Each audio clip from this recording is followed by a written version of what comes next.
Welcome to the two.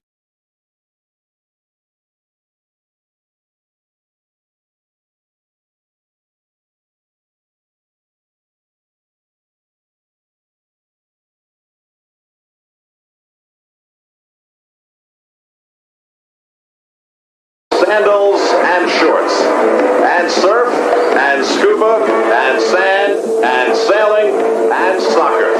San Diego, California.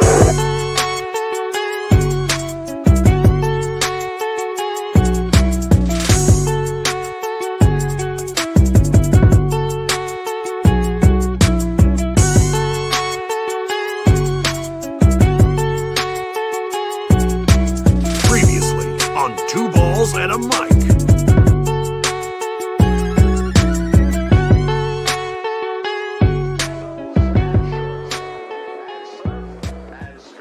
Season's greetings and welcome to Two Balls and a Mic, episode 250.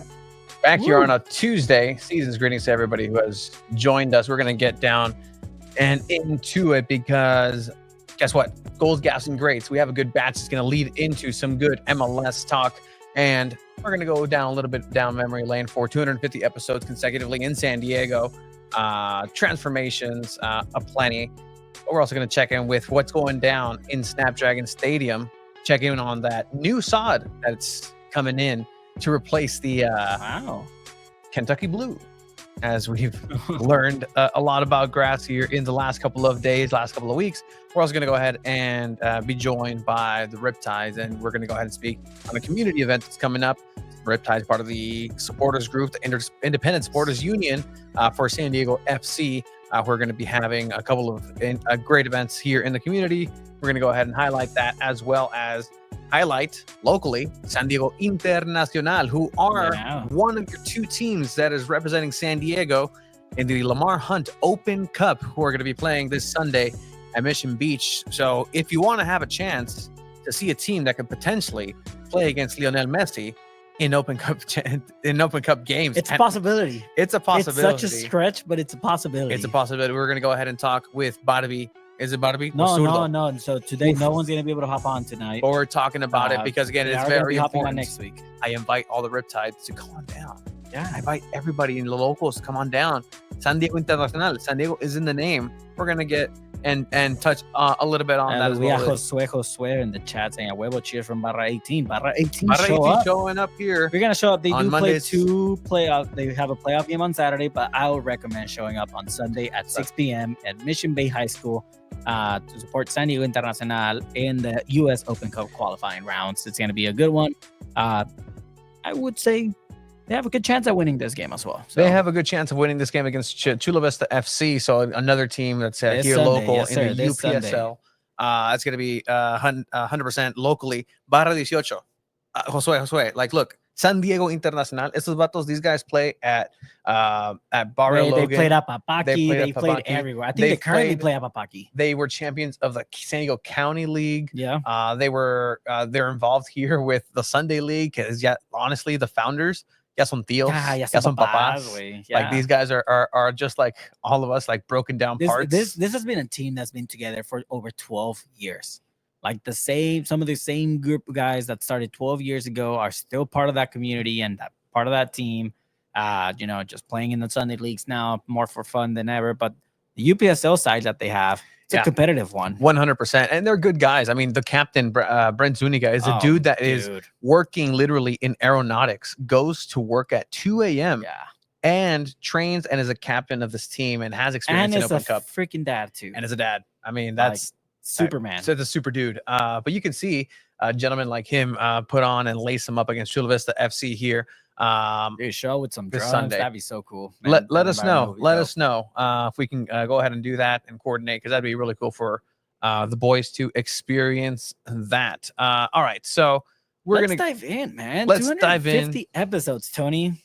Seasons. 250 too many, but some would say. Some would say. We're gonna dive in with goals, gaffes, and greats to kick off the episode. I mean, again, no San Diego Wave anymore this season, but we are gonna touch a little bit about NWSL as well. But we're gonna go ahead and get started with goals, gaffes, and greats.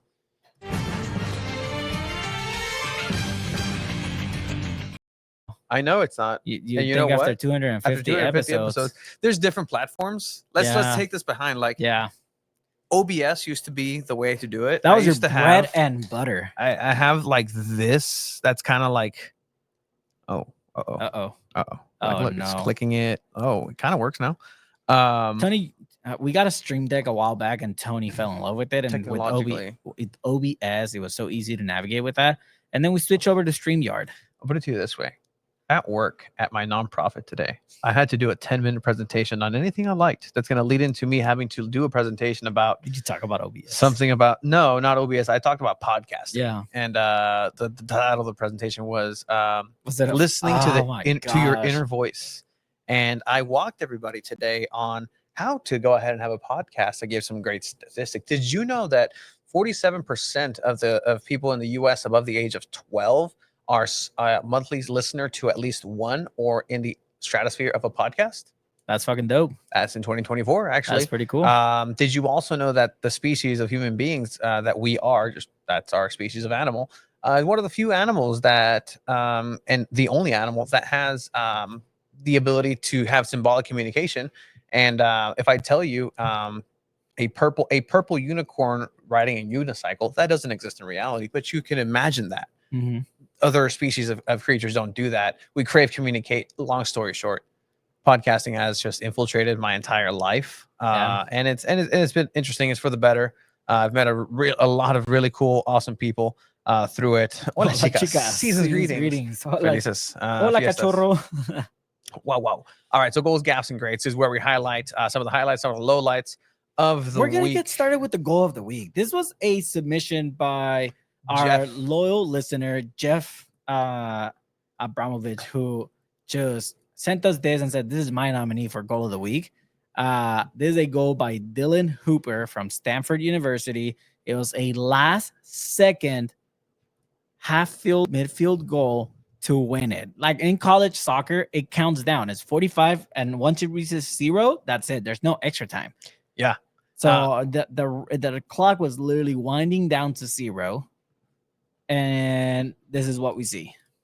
All right, so this is on the call.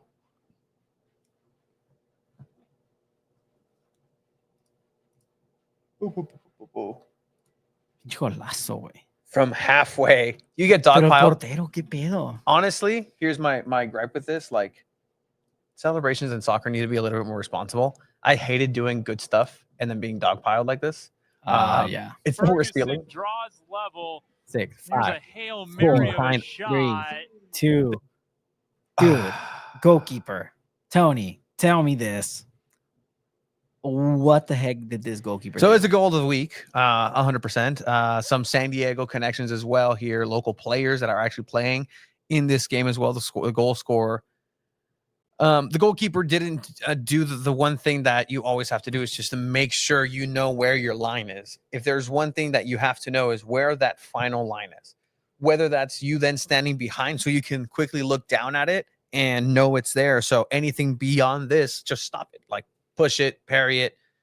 Don't try it. The worst thing is just jumping backwards for something. It's not like he lost it. He knew it, but by the time it dropped, he just miscalculated where he was, overthought it. It's the simplest mistake. It happens to everybody. So this is a good goal. It's a great attempt. But man, Esteban said, "Yo, my friend Dylan plays for Stanford. Was it this Dylan that scored this banger? Look at that! Look at that! Poor goalkeeper. I mean, you stop this. Esteban stopped this. I want to say I stopped this. I can tell it, but you have to take the shot, right? Like, look at this.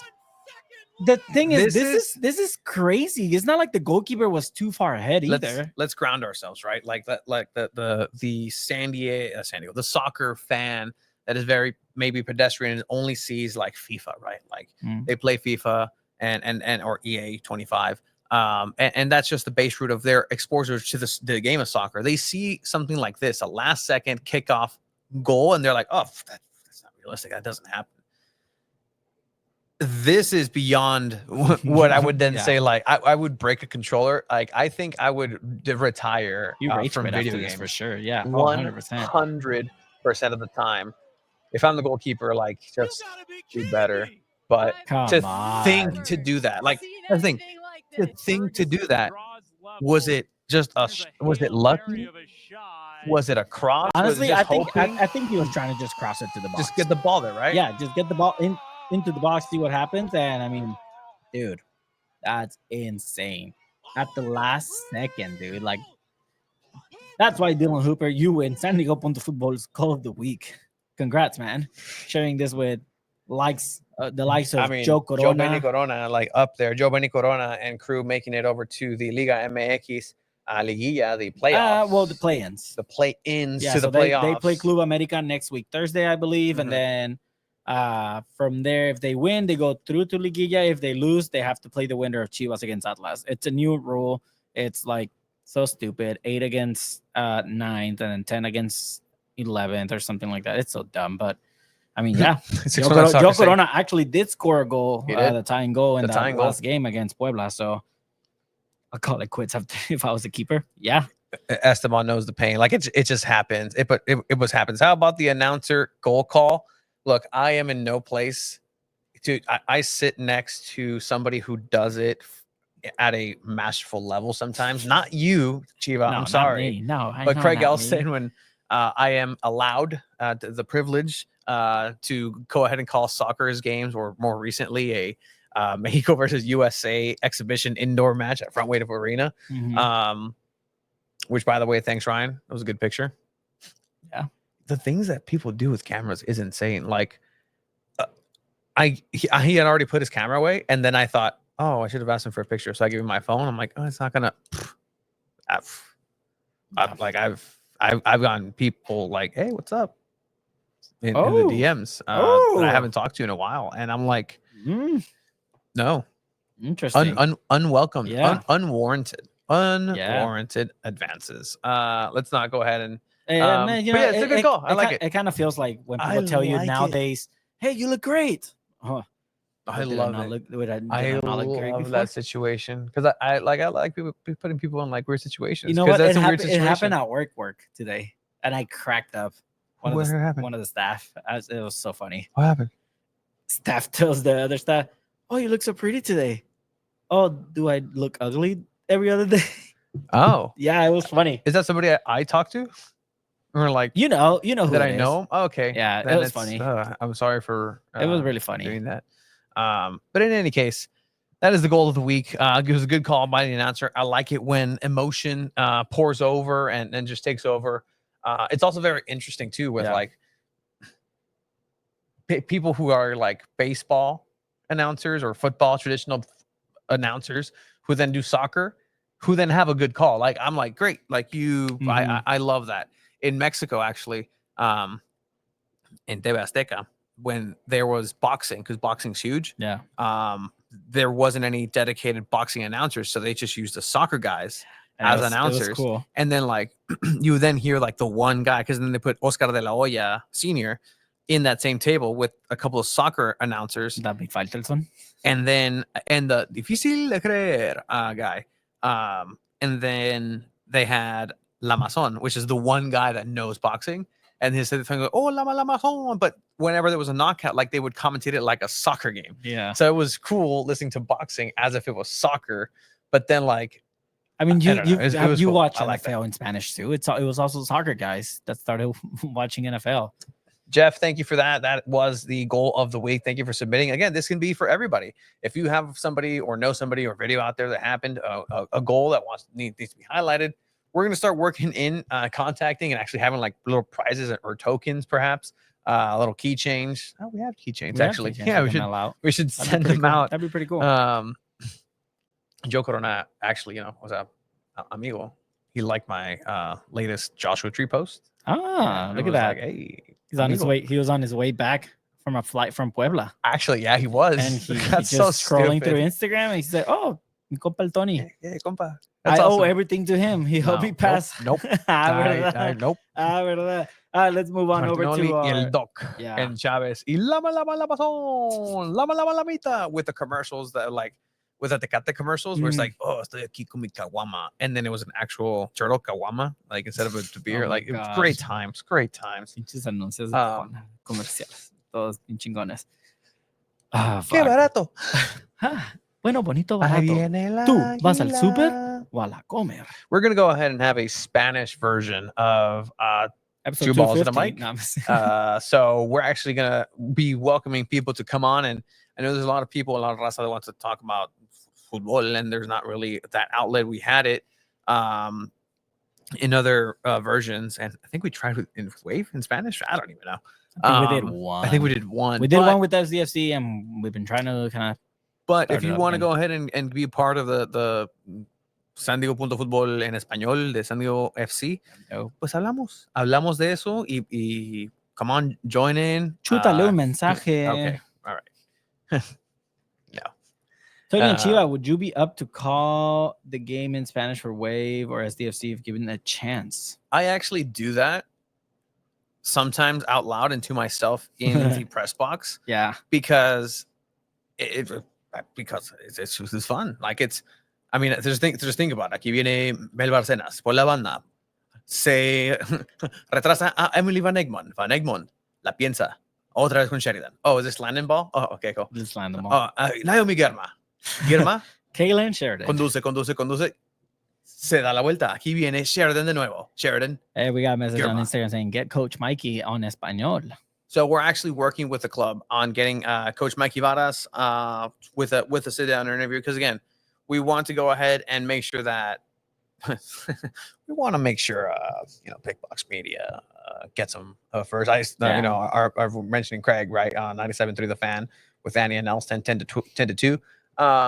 Mikey Varas was on, and he was actually talking about some of the good questions. Go ahead and I'd suggest checking it out as well, but. We're actually touching on it during our San Diego FC podcast and just some of the words that were said by Coach Mikey Varas, but it's still an introduction phase. Like, Coach Mikey, San Diego, what are your relationships with San Diego? Okay, he met his wife here. Yeah. He's coached at a youth level across. He knows the game. He knows how to develop young talent. Cool. When we have Mikey Varas, when we have Tyler Heaps, we want to go ahead and have a conversation as far as like, okay, cool. You have this team, you're building this team, you're moving into this team in February. You've said that the expectations, and we'll get to goals, gaps, and grades here, just a preview of our STFC talk in a bit. With the team that you have now, how are you going to go ahead and be competitive to move into playoffs? Mm-hmm. Because that's one thing, and we'll get to it, that he mentioned in that interview is trying success for him is making playoffs in the first season. Yeah. And I think that's viable. But then again, in a league that playoffs is like half the league, sure, like whatever that means to you. And then also we'll start exploring, and there's a lot of people transitioning from the USL, from Liga MX into the MLS, and have a lot of questions like, what do you mean it's not one table? What do you mean it's not? What do you mean 3 playoff best out of 2? What? But I saw Messi. Wait, Messi's not in it against Brad Guzan, and we'll get to that here in a bit. But all right, let's reel it on back into the gaff. The gaff of the week is just hilarious. It was reported by Fabrizio Romano. That guy's just on top of everything. Fabrizio Romano, and then the location was suspended.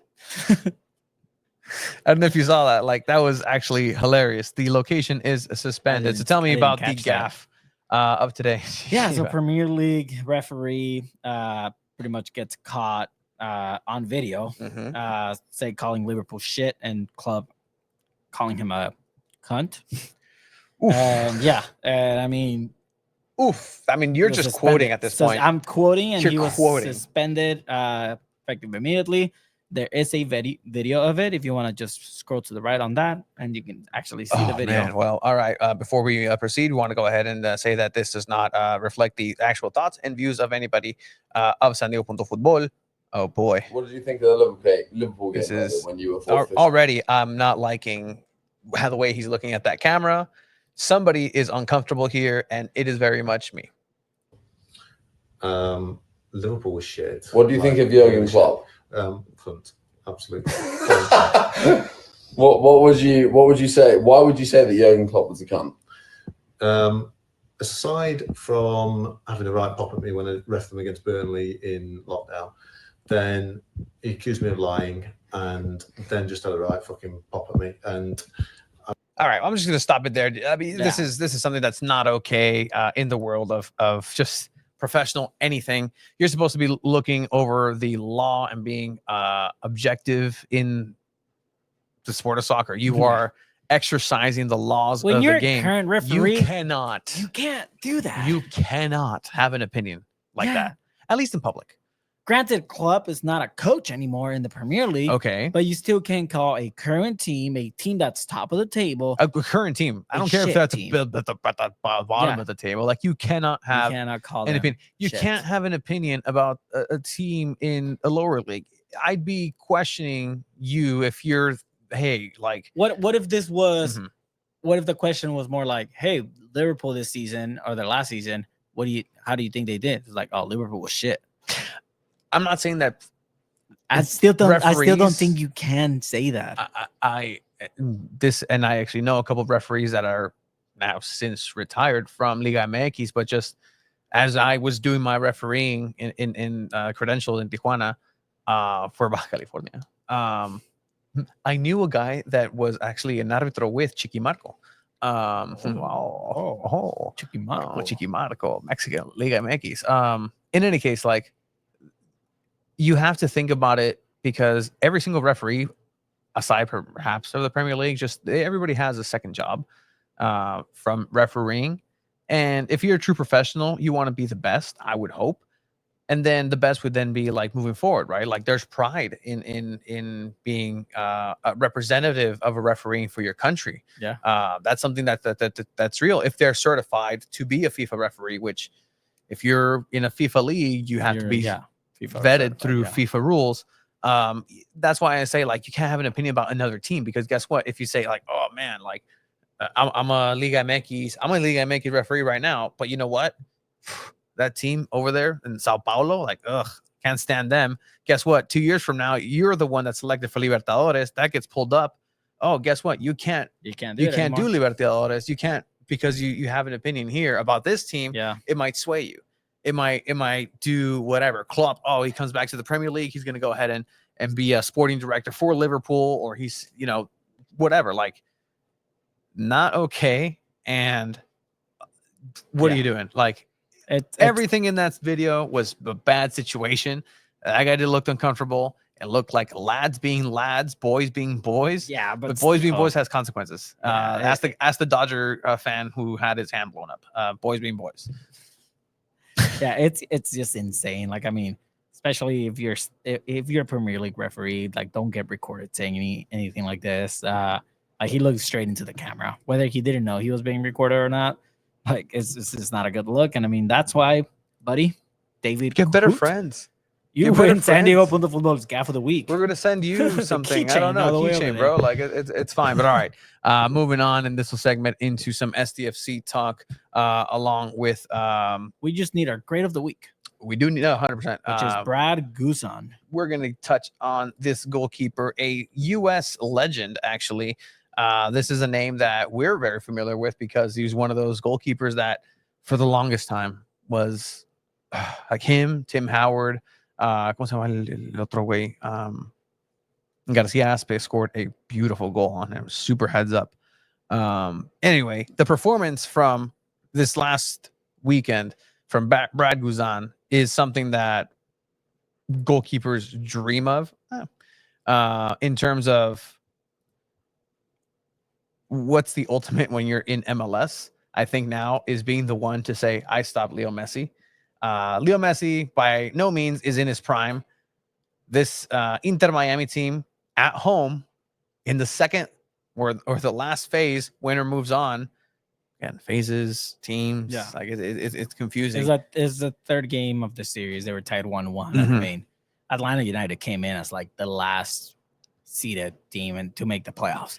No. Like, it was just, I mean, this was the biggest upset in MLS in a long time. And I mean, by every metric, by every single metric. Wait, paradón, güey. Like, oh my God. I mean, again, beautiful. we're diving into MLS Beautiful. right now, but this Brad Guzan does win San Diego Punto Football Grade of the Week. But going into just diving into this game, I mean, the fact that Messi's out of playoffs, you know, it's just, you can tell when the whole league is like Messi's the face of the MLS now, and you know they want their golden child to make it, and it's not win at all. Like shoving Guzan here and all that is just unnecessary. Like, there's no point in doing that.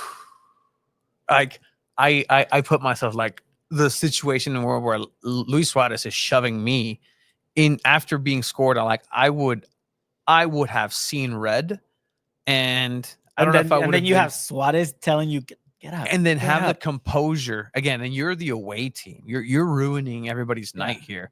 You're the goalkeeper. Leo Messi is here celebrating in your face, and you know what can you do sometimes? It's Leo freaking Messi, like you know he's gonna score on you, and then guess what? You have no power on the other side to be the deciding one to score. Like, if anything, like, you're feeling down, you're mad at yourself because, man, had you just stopped that, your team would still be in the lead. But Brad Guzan just put on an absolute performance here, and again, like this type of storylines are very interesting when it comes to the MLS. I know a lot more people that kind of heard, again, with the circle of pals, like, hey, where are you at with this, with the MLS? Well, like, oh, Leo Messi got eliminated, and Brad Guzan had a great performance, and that's on their radar, right? More than I've heard anything else be on their radar in a long time. This is one of my favorite stops just in a while. Great cross to the second post, and he just stops it with his chest. Fucking Iron Man, like he just stops it with his chest. I think the thing that pisses me off about this the most is that Danny Rios is a striker for Atlanta United, and he used to play for Chivas, and he was absolute fucking garbage in Chivas. And you know, now he's going to play in a semifinal for Atlanta United in the MLS. You know, so did you see what to the N? It's like rompiéndola en este equipo, but en este no. Did you see what to the N? They put a picture of Chris Wood, who went to what Premier League was Santi Jimenez was going to Newcastle? Go to? No, not Newcastle. It was Southampton. No, I don't think. Nottingham. Nottingham Forest. Nottingham. He scores a goal, and to the end upon Chris Wood la rompe, la está rompiendo donde Santi Jimenez rechazó, stuff like that. Of course. But yeah, like, I mean, the fact that Lionel Messi, Luis Suarez is out, like, it speaks volumes. But I mean, again, the rumor now for MLS is Neymar bought a property in Miami. So the rumor mill is going on. He did get hurt with Al Hilal again. They're looking into terminating his contract. But the rumor is that Neymar is going to go to Inter Miami and create MSN once again in the MLS now. Why not? Like, why not? Like, I guess. I mean, Vato, it's un pinche equipo de ancianos, and they're still looking where they got.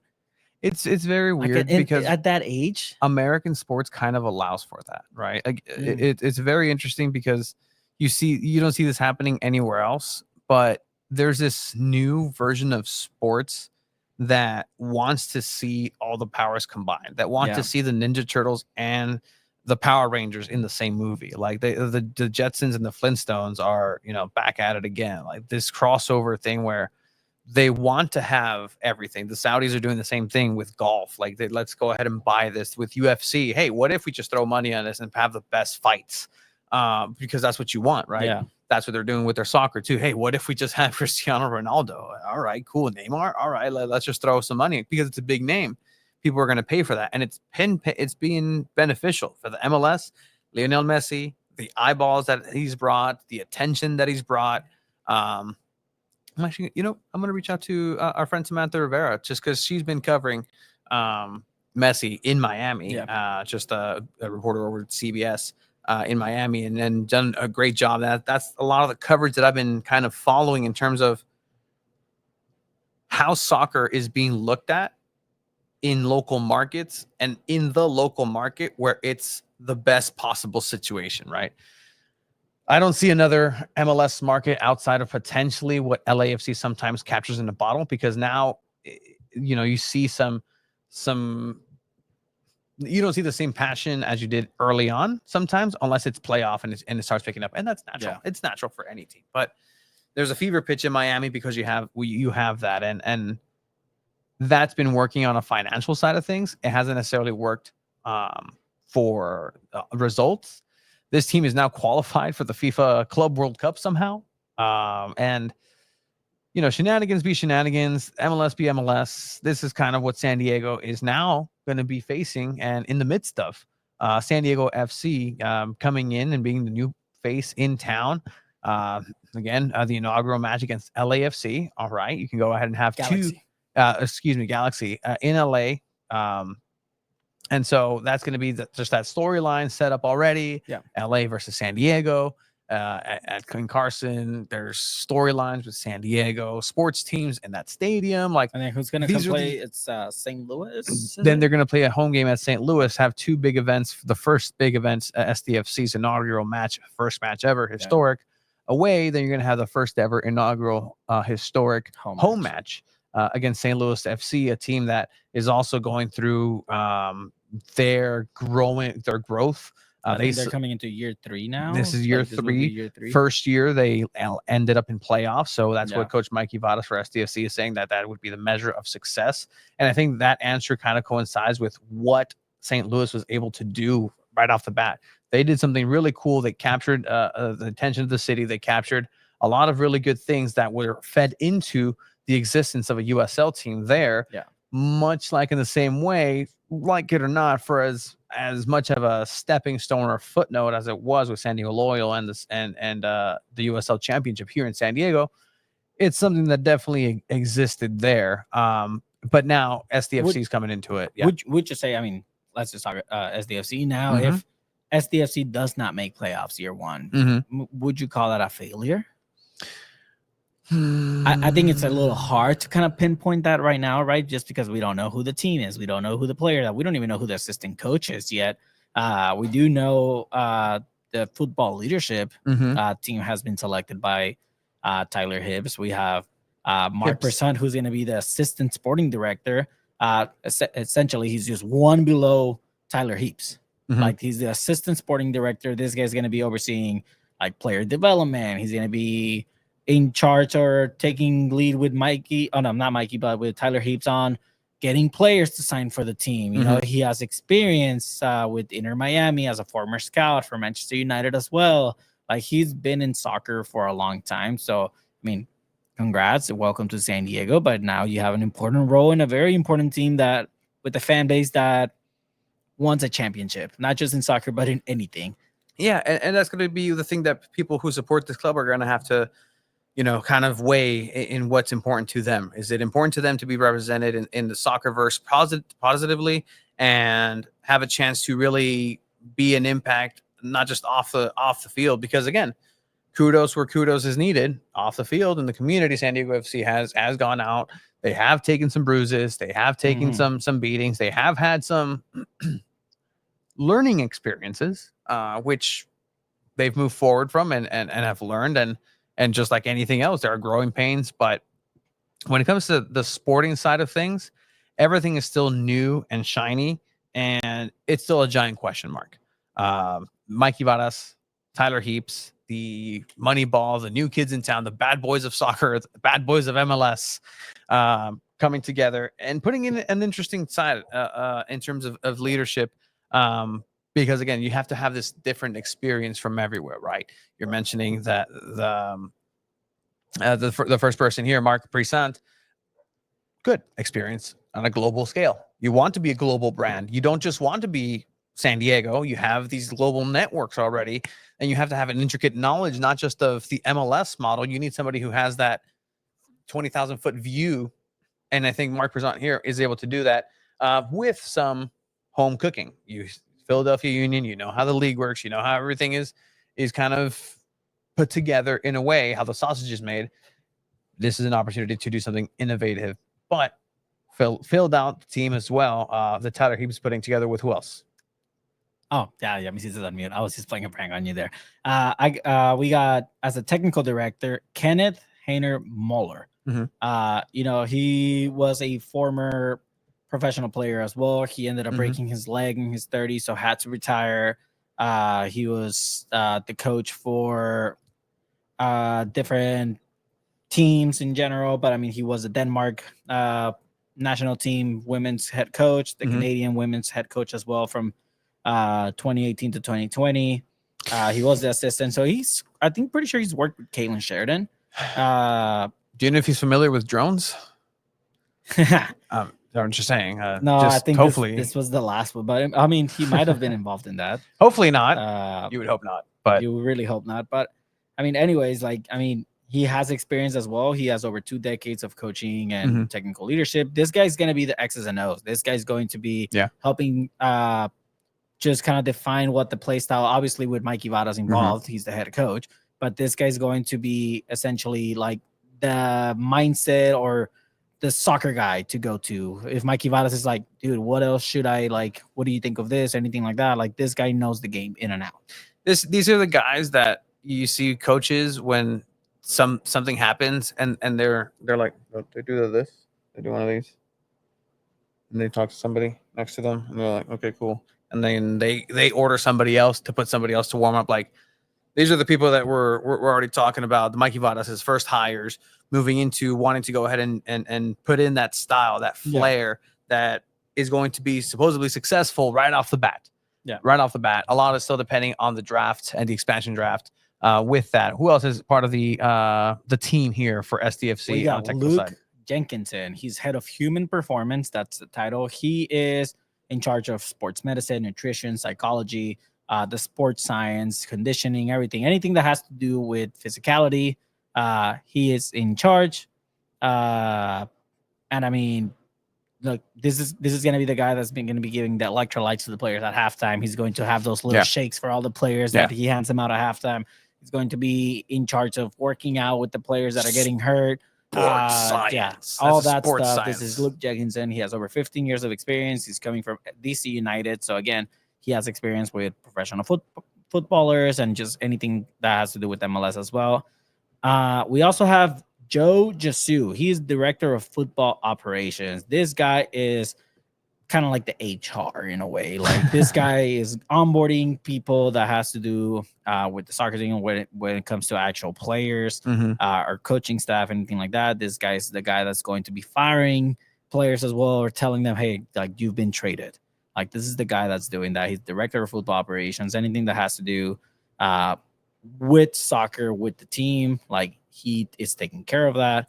It's a big job. He's coming from LA Galaxy. He was the COO of NISA Soccer League team Cal United Strikers. Okay. So, I mean, he's familiar with San Diego. He resided in Encinitas, then went back to LA, said, I don't want to live in LA. San Diego FC hired me, came back to San Diego. So he has experience in the MLS as well. So he is the director of football operations. And that is pretty much your leadership team. I think what's next is the coaching staff. Like, then that's up to Mikey Vadas, who he wants to bring as an assistant coach, as, you know, like, goalkeeper coach, technical staff, like anything like that. Like, it's up next. Who is their right hand person? Who is Mikey Vadas going to lean into and really execute his vision, right? Because these are just the parameters that is needed, and a lot of the signings, a lot of the office movements, a lot of the front office movements, a lot of the technical side movements, just filling out a team. Like, I know for a fact, like, even down to like the street team, go look and you can find a job with San Diego FC. If you want to be part of an MLS team, like, you can go ahead and do that. Like, there are positions available for you to go ahead and join the team. But like, this is an operation that's still in growth. This is a first year. They're, you know, if you're familiar with watching The Bear, like, this is everything that new season coming out, right? Have you watched The Bear? I have not, but I heard it's good. Yeah, I mean, essentially, you have the anxiety of opening up a new restaurant for the first time, and you want to do everything right, and you have the luxury of playing with some really interesting instruments, and, you know, having you be linked with Kevin De Bruyne and the chance of that happening, and coming in and really cementing yourself alongside a bigger signing than potentially Chucky Lozano was, right? Like, that's the realm that we're talking about with San Diego FC moving forward. But again, what's the end point here? Like, I want to know from Mikey Vadas, what is the end point? What you're telling your team on day one? at the end of this season, this is where we will be. That's it. Mhm. How we get there is going to be based on everybody's day-to-day input, their growth, what they contribute, their willingness to expand, to learn, the willingness to fail, the willingness to have to adapt to a new style, and be able to bring in, and talking about Yepe and and Marcos Invarson as well, being able to bring in a style, right? You're asking different things. You're asking two players to come in and almost be part of this copy and paste. You see it at every single work, right? Like, hey, you've been doing this job for a while. Here's a new guy. Just have him watch you, train him. Mm-hmm. Cool, like that's fine. And then you tell a new guy, hey, whatever he does, just kind of vibe with that. Make yourself useful in there, and we'll go. This new guy obviously knows what he's doing. Like he can go ahead and flip a burger pretty well, but how do you want it to be done here? What is the McDonald's way? What is the In-N-Out way? Like, how do I wrap the, like, there's a specific way that it's to be done to a standard. And you know, Tony, I'm dying to be able to watch what that's going to look like. And I mean, for that, there needs to be the expansion draft to happen where they're going to get most of their players. Free agency is going to be opening soon as well. So, I mean, just once the team is completely set up, then we can really start diving in and saying, all right, this player's here, this player's here. This is the formation that he most likely going to set up. This is going to be what potentially is going to look like. Like, I'm still waiting to see who the starting goalkeeper is going to be. Right now, the starting goalkeeper is Duran Ferry.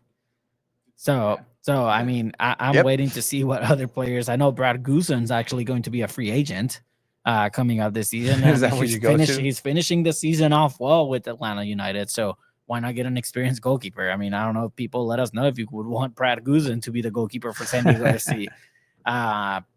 You know, so it's definitely interesting what is going on with SDFC. But I mean, Mikey Vadas has a lot of work to do. The whole team has a lot of work to do. And I mean, Tony, if you want to give us just a quick update on the Snapdragon Field update as well. Just, I know you kind of want to bring that up as well, but SDFC is going to be playing on this field. And I mean, what is there going to be different at Snapdragon? So talk about Snapdragon. So far right now, the dates had been selected, and yes, San Diego is going to be venue for those events. What that access is going to be looking like is still being worked on. If access is available to the general public, it's a little bit different than, like, say, the NFL, where they just invite everybody and you have like the mascots of every team announcing the 125th draft pick. But yeah, so it's gonna be local. But San Diego FC will be playing at Snapdragon in a couple months, and so it's actually going down in terms of renovation, because we have been talking about this recently with everything in terms of the turf. The turf at Snapdragon Stadium has been a point of conversation recently for not the right reasons. People are obviously, you know, from what we spoke about, looking over into USD and what that situation looks like. I got our friend Andrew here, and we'll take his screen grab and kind of share what was shown here. This is a football game, and you know, if this works for football, I'm not here to question it. I've never played the sport. Please educate me. I would love to learn.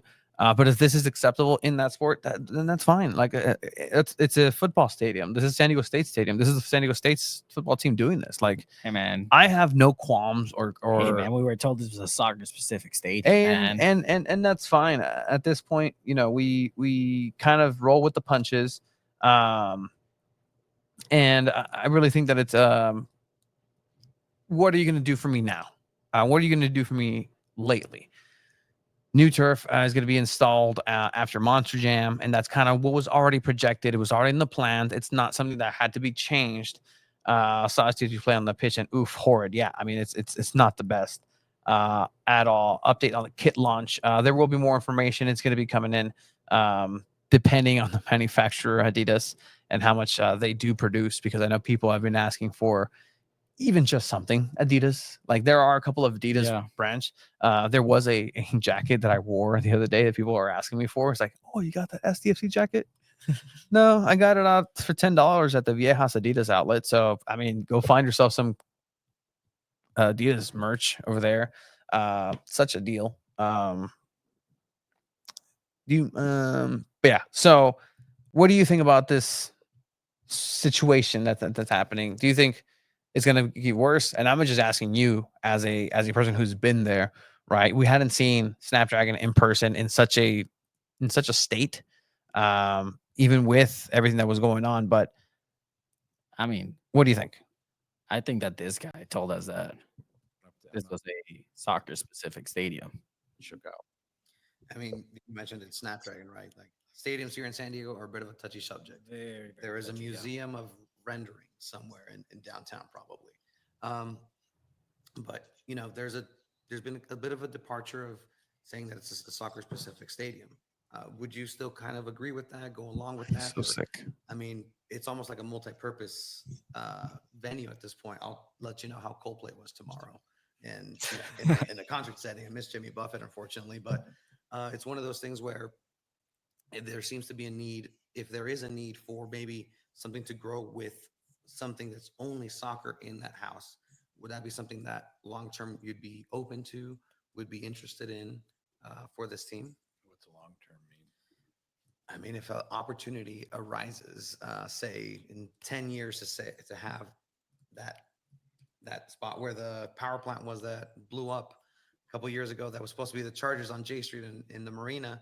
If that becomes available at any point or any other land, is that an opportunity that then gets seized? Is that, you know, how is that? Well, first of all, I call Snapdragon a soccer specific stadium because it basically is. Okay. There we go. It basically is a soccer specific stadium, Tony. And I mean, you asked for my thoughts on Snapdragon. I mean, you have to do better. I mean, especially if you're gonna have professional soccer happening. Yeah, you already have the Wave, and you already disrespected them by not having the team at all with how they're supposed to go. You have SDFC coming in, and they're dropping more money. Tom Penn told us in this interview that they're paying more rent than San Diego Wave are, so they get priority in scheduling, and they should get priority on the field. But is the field going to be at this quality? I mean, MLS, CONCACAF, like FIFA might even intervene. And I've said it before, like Lionel Messi may not want to come to San Diego and play if the stadium isn't that quality. If that field condition is that crappy, San Diego won't get Lionel Messi. So, I mean, that's what I think. And I think Snapdragon really does need to get it together and provide a quality grass, because at the end of the day, it has to be safe for the players. Yeah. And at the end of the day, like a learning experience, right? Growing pains. But this is just kind of now hour zero. Like February is right around the corner, and we'll find out. Like we'll find out, and I hope they get it together. There's a lot of hardworking people down at Snapdragon talking with the actual team ops for, you know, San Diego Wave. Like it's something that real people are working hard on, and it's not. It's somebody's bad Monday, essentially, as well. But some people have worse Mondays than others. This is not a happy situation for some individuals, but overall, hey, you were contracted for a reason. Let's go ahead and do a good job at the end of the day. All right. I want to see if we're going to be checking in with our segment for El Sarape de San Diego here in a few. But I love to hear what other people have to say, because again, there's a lot of thoughts. There's people who are at the end of the day, it's just like, oh, I don't care. MLS is being played here in San Diego. Like that. It is what it is. It can be a competitive advantage, even. You know what? If you need to sand Siquan and the Right to Dream facilities just to get that competitive advantage, Siquan was actually officially confirmed as a partner and a sponsor for San Diego FC. I mean, shocker. Officially through San Diego FC Communications, as Chiva just mentioned. Yes, they are. Siquan is now the official partner, the official socio. Yeah. officially, because I guess it wasn't a partnership. It was just like ownership. It's with Siquan Casino Resort. Yeah, For so Kisan now Casino Resort, 100%. Part of the Chrome Club. that's gonna be their nickname, the Chrome Club. They giving themselves that nickname. That I like that. It's probably going to you make. like that nickname, Chrome Club. It's not my place to say. It's probably going to take Messi not wanting to play at Snapdragon for anything to really happen. I can see that happening for sure. That letting that be a wake up call. And I mean, Mhm. I think something even more drastic than that is, I mean, they're supposed to be hosting Gold Cup matches this summer there. I can see CONCACAF saying, "Well, this stadium is not what it was last year. Maybe we don't want to have any more CONCACAF Gold Cup matches here in San Diego." So, I mean, you kind of have to fix that, especially in a very short turnaround. You have 6 months to fix it. Absolutely. And so there is a group, a contingency that for sure, and I know for sure, and their numbers are growing, and they are doing everything they can to go ahead and be the voice of San Diego and be that representation. Because at the end of the day, players are going to come and go to represent the crest, to represent the city, to represent the area codes, to represent the neighborhoods, the 18 as they call it. And hey, let's unincorporated areas, we love you too. Lincoln Acres, Lakeside, other unincorporated areas in San Diego. Lakeside. This guy. Yeah, dude. Chrome Like, I Box have to Tours call here the in Imperial sheriff. Beach this Saturday. I have to call the sheriff. Oh, Like wow. that's what happens right. if I'm in trouble. In the HOAs. Yeah, well, okay, relax. But in any case, we're gonna go ahead and switch gears here a little bit from SDFC talk, and we're gonna table that because we are gonna go ahead and do a little slight pivot into the community segment that we have here on San Diego Punto Football, where we get to talk to somebody in the community, somebody who's mover and shaker, somebody who's doing something positive in the name of soccer in San Diego. So with that, we're going to go ahead and bring on our segment of El Sarape de San Diego.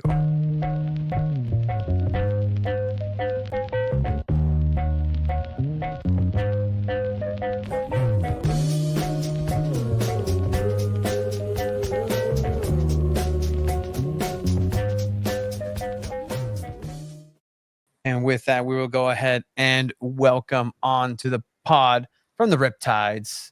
I've actually met her a couple of times, played soccer alongside the great Chantal. Welcome on to Two Balls to the Mic, San Diego Punto Football. How are you? Thank you. You mean tried to play soccer. You were a champ. Oh no, those kids had nothing on that squad that day. I will say, and credit to you, but fellow Riptide Marlisha. Wow, just excellent. Those kids made us give us a run for our money. My goodness, I've never broken a sweat so hard. Tony definitely has experience playing soccer against children. I mean, with our full-time jobs, kind of. Well, that kind of got phased out. Yeah, I had nothing to do with it. The children were fine, but when staff gets hurt and paperwork and workers' comp gets involved, I think they say, all right, let's go ahead and not break ankles, even if they're yours. But in any case, welcome on. Thank you for coming in.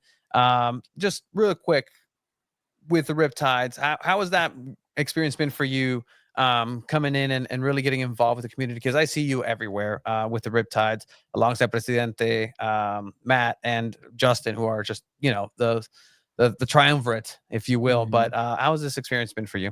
Honestly, Tony, it's been so much fun. I mean, you nailed it perfectly. So Matt and Justin were the ones that recruited me. They approached me and were like, "Hey, you want to be part of us?" I'm like, "What are you?" And from there, they opened up my eyes to the opportunities of being in a supporter group, being out in the community, and how I can tap into that. And San Diego is such a unique location where there's so much potential. There's so many groups of people from so many different ethnic backgrounds, various community outreaches. So it's allowed me to tap into my network, who a little bit about my background. I've come from recruiting background, so I have a lot of various clientele, various categories and fields. So they were like, you go ahead and do you, and let's get on the community and let's lend a helping hand. And sure enough, they've given me free reign, and it's been a lot of fun meeting a lot of people. It's just been left and right. It's just been a lot of fun. And honestly, with Matt and Justin, the way they are and how welcoming they are, people are feeling the community and they're feeling welcome. They're coming out to us and they're reaching out and seeing, how they can help as well and volunteer to it. So it's been really great. It's actually just one of my favorite things with soccer that, you see so many wrinkles of the good that's being done through the sport and the name of the sport. And so just because of that, just thank you for getting out there and getting the good word out. And as community director, that's important, right? And so what has been your task, or is this just kind of something that you have to make a task for yourself and go out and find where the Riptides can get involved in the community? I kind of made it my own. So part of being the community, yes, it's reading out to the various community outreaches that are needing help in the soccer community, but also tapping into the businesses, the small businesses. That's also where I really expressed to Justin and Matt going into this. I was like, I want to tap into the small businesses. I want to bring literally, let's shine a ray of light on them. Let's bring awareness to them. Let's make them succeed, because these are the people that I want where game day happens, San Diego FC goes live, and people can't make it out to Snapdragon. Let's expand where people can go out to these communities and they can watch soccer there. And they're getting business. They can get discounts through us. And that would be something that everybody wins. It's a place where everybody can go to in their own community. So part of what I've tasked to do is go to each various communities within San Diego, whether it be South County, East County, North County, and Mission Valley area, and tap into that, because San Diego's a huge region. So it's a drive for many people who live in Oceanside. It's a drive for people who live in Poway. So definitely I want to have a hub where people can go to in their local community area so that they can tap into watching soccer if they cannot show up in person or they don't want to pay a ticket price. So it's not just about community outreaches for the youth and helping out low-income families and refugees, but it's also the small businesses I've really been focused on as well. So I've made that part of my own, and Justin and Matt freely agree, and they're like, whatever helps the community succeed and grow, that's you do you. So it's been something that I've been adjusting along the way as well, and learning new things and tapping into new communities as well. Love that. And obviously with this, you've come across now some events that you're involved with, and this is kind of how we linked up. I'll be doing a Open Cup and UPSL commentary on this weekend, but I know there's a couple of events that are coming up through the Riptides. You want to just walk us through some of those? Yeah, so we have a lot of stuff going on. So we're excited. I mean, just like what you joined us for BLCI, we're going to be doing something very, very similar to two new organizations that have been out in the community and haven't had too much light shined on them. So we want to do the same thing for BLCI and shine some light and help out. And BLCI is actually joining us at one of the events. So it's really nice to see all that come full circle. So on Saturday, we are hosting a huge fundraising event for Hay Operation. So Hay Operation is near and dear to my heart. Anything with kids, Tony, you know this. I mean, you've tapped into helping out the community with kids. It's a soft spot when it comes to that. They help out with orphans. So orphans and kids in hospitals in Tijuana, Los Angeles, and San Diego.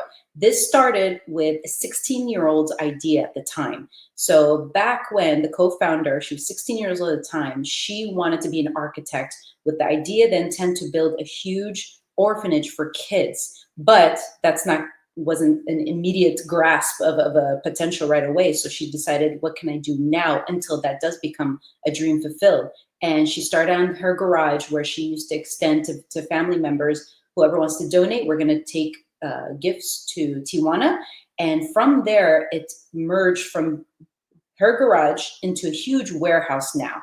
So this all started back in 2012. And ever since, it's been growing year after year after year after year. So now last year, they had to split into two different locations, one warehouse in San Diego, one warehouse in Los Angeles. they had about 8,000 gifts that were donated, and they wrapped it. So they wrapped all these gifts and they donated all throughout to Tijuana, San Diego, and LA as well. So it's something that we're hosting a fundraiser to collect enough funds for 100 soccer balls that we can donate to the event that is going to be gift wrapped on December 1st. So this Saturday at 3-in-1 in Chula Vista, we're going to host it at 12 p.m. Until 4 p.m. because right afterwards we have the Chrome Ball Tour for SDFC in Imperial Beach that will be going after that. But the funds are going to be collected in time because we want to purchase all of the soccer balls in time for December 1st huge gift wrapping event in Kearney Mesa from 10:30 a.m. until 2 p.m. That will be on December 1st that we are going to be volunteering for, and we've invited the union to be a part of as well. And then that's Hey Operation. And then the second organization that we will be working with is called the Ayana Group. The Ayana Group literally started with a mentorship program for youth, refugee youth.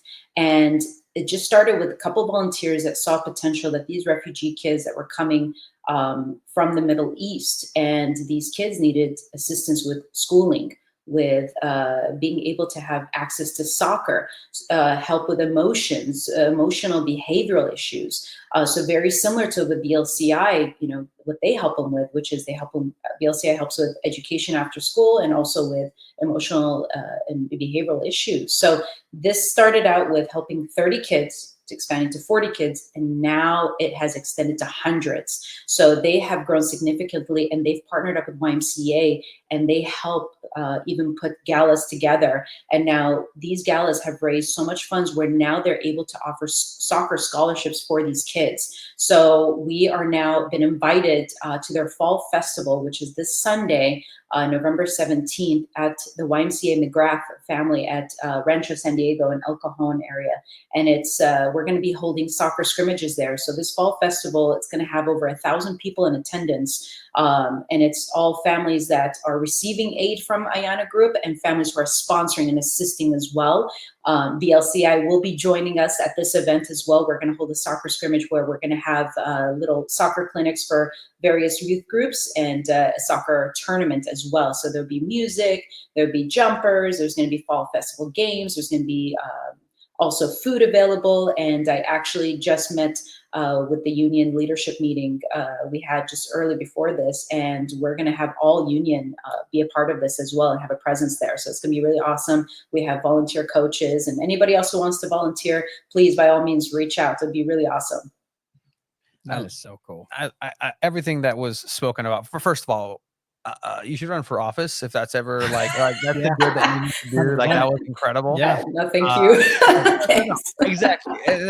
We need people like that that just are able to articulate it and find the good in what's necessary out there. I mean, that's near and dear to our heart. Like literally, one of those locations is our employer.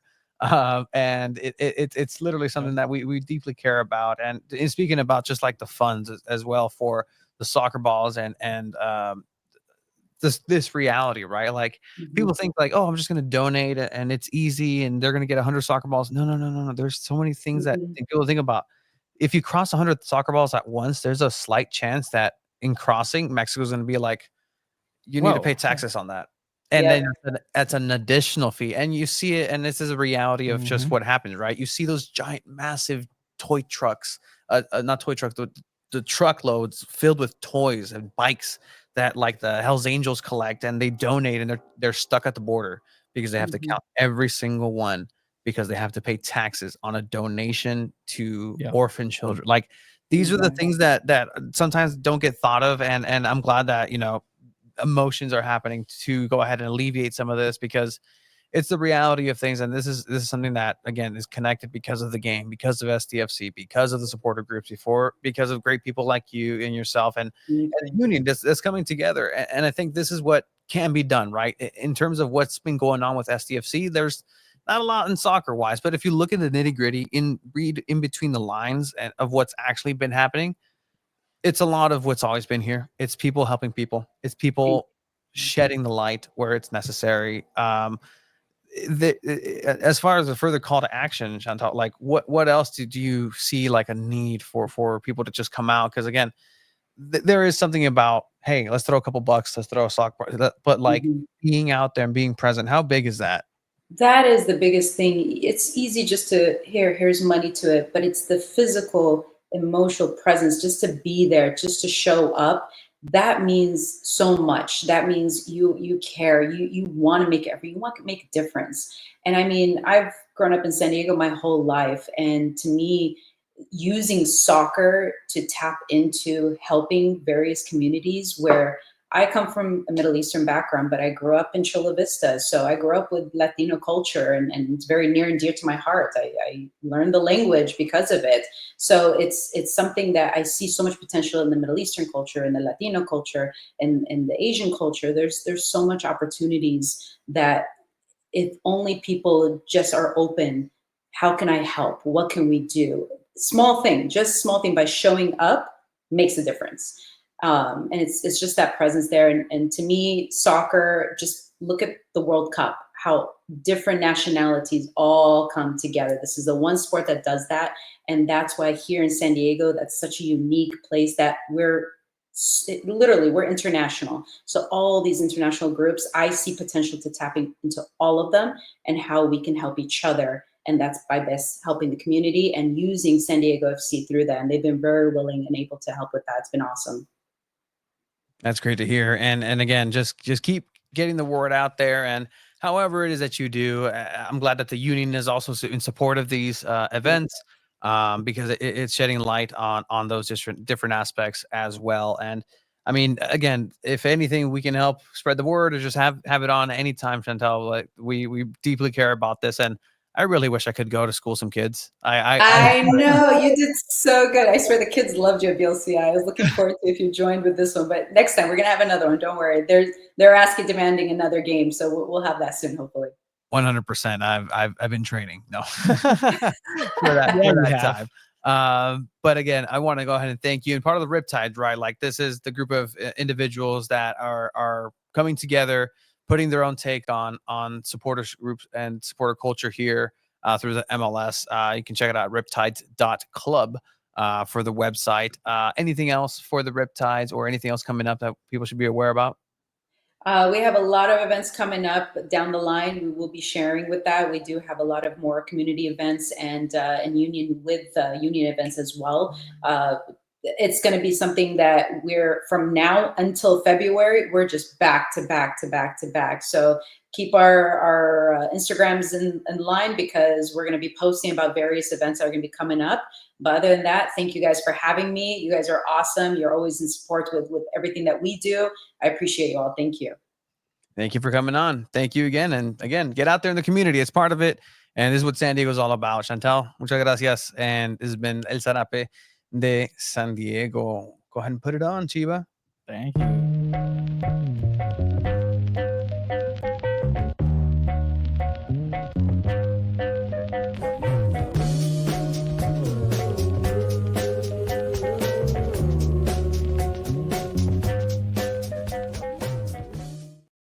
El micrófono se ha vuelto una rara de moda.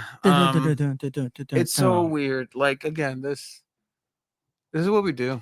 250 episodes, man. This is cool. Like the fact that we have a chance to just help. Like it's. I was asked today again in that same training. Like somebody legitimately asked me, like, "So do you get paid for this?" Like, you're funny. Like, do you get paid to do any of? I'm like. I mean, dude, indirectly, sure, I get opportunities. I do cool stuff. Like, I hope I'm somehow you get paid for this, Tony. I mean, look at you at the San Diego Voyager. An article written about you in San Diego's most inspiring stories. You're in the cover here, and it does go alphabetically, so I got to scroll down all the way to T. Hey, you went with Tony Sanchez. I saw a lot of actual inspirational people on that list who deserve all the attention. Fantastic individuals in San Diego. The fact that I was reached out for this at all was humbling and interesting. You can definitely catch Tony's. I gave you credit. I mentioned you. I know. Yeah, I mentioned you. Like, don't think that I don't. I know you mentioned and I love me. I'm that right you here. know. Look, I love that you know. Look, Alejandro Chiva Villaseñor and I were tasked to reserve a fire pit. That's where I was mentioned. That's the credit I get. Yeah, we were tasked to go reserve a fire pit. We got the day off from work to go do this. Yeah. Yeah, that was my shout out here. It wasn't even nah. He's definitely helped me out through a lot of difficult times in my life. I think I told someone today, man, 250 episodes I've put up with Tony for so long. I'm so sorry. It's okay. I love you. apologize. I actually called you one of my best friends today, and you hated it. I take that back. Like that's because you're not my best friend. You are more like a brother. and we we've had this talked about conversation this. and like, would I call you? Would you call me in a like situation like a real because guess what, okay, Chiba? okay. Because guess what, Chiba? You had a real situation where your car flipped a couple times on the freeway, and I was not the first person you called. No, why would I call you first? Instead, I called my dad first. Okay, well, okay, I'll get your dad. But then after your dad, you're not like, oh, maybe I should call Tony. No, it's fine. Like, because Tony has a truck and he can help somehow. No. Okay, what are you gonna come tow my car? Sure. No, I don't know. texted Tow my your cube. current boss. Hey, dude, I'm not coming into Why are work you tomorrow. yelling? I was in a car accident. Because I get upset about this because you made something so dramatic and traumatic in my life be about you. You fucking selfish motherfucker. Oh my god, I could have been. I had to find out through somebody that like, oh, Chiba got in an accident. I remember how it was. I was like, oh, okay. And I remember you texted me. I called you. Yeah, texted no, you texted you. me. It's like, "Estás bien, cabrón?" Yeah, like, are you okay, bro? Like, hey, like, if I find out through the grapevine and not through you, like, something must have gone wrong. But yeah, in any case, I'm okay. It's been 4 years of fantastic stuff, and again, like meeting great people like Chantal and the Riptides, and much like we did with the locals, much like we did with the Sirens, much like we did with all these different groups and individuals. Like, I think we've gone across, and I think the genuineness of like, look, we're coming in this together through San Diego, as San Diegans, through the lens of San Diegans, but being able to take a step back and say, hey, like, the reality is MLS is a machine and MLS is going to do what they're going to do. Yeah. But you know what? What's been here has been great. San Diego, just respect what's here in San Diego, and whatever that means moving forward, in terms of soccer, like, it seems like finally some things are being recognized about this area, but we like what we do. And even if it is, have a questionnaire sent to my email saying, hey, these are the questions, answer them. And then I literally type in my answers, and then my answers then just copied and pasted and said, here's the article. You know why we also do this? Because through the hard work that we've put in, we were submitted by San Diego Wave to be the media representing San Diego in the end of the year awards for the NWSL. Washington Spirit they sent their propaganda this over on the mail. Propaganda. Don't show the envelope because it's my address. Yeah, with information of their notable players. You have Trinity Rodman. You have other players such as McKenna Morris. You have Croy Spittoon, and I mean, it was so cool because they like sent stickers too. Oh, look at that. That's pretty cool. Rodman and Bethune 24. Like, you have on brand, on theme, I guess. Like, you have different stickers, which is those are so different cool. Stickers, and those are not sticker meal. This is such a cool way. As media is 25% responsible for the amount of votes that they take in. We did submit our votes for the first round, and now it is open for the second round of voting. And from here, they select the winners. I will share some of the categories. We got to vote on most valuable player for the season. Okay. We got to vote for midfielder of the season, defender of the season, rookie of the year, goalkeeper of the year. So coach of the year was another category. So those different categories, and you get to select up to 5 different players to nominate. And from there, they kind of narrate the players with the most votes from each category. And to like a final 3 selection, which we'll get to vote again this week. So that's also why we do this, because I mean, we've been recognized by San Diego Wave as legit soccer media. They could have asked NBC, they could have asked NBC, they could have asked CBS, any one of them, and they selected us to be participants of this end of the year awards for the NWSL. So I mean, the NWSL playoffs are very much on their way as well. So obviously, San Diego Wave is not part of it.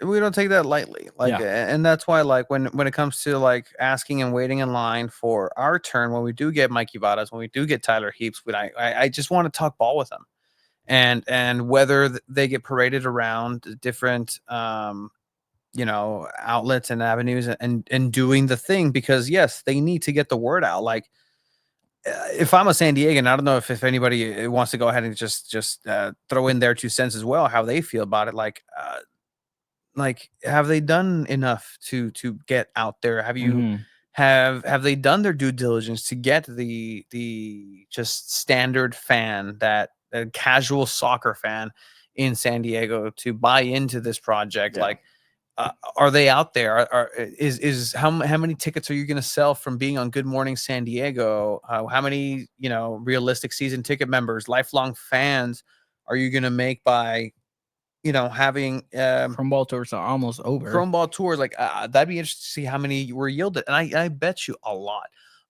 has been done, and a lot of good things have been moving in a positive direction. But do you know where the last Chrome ball tour is going to be? Snapdragon Stadium.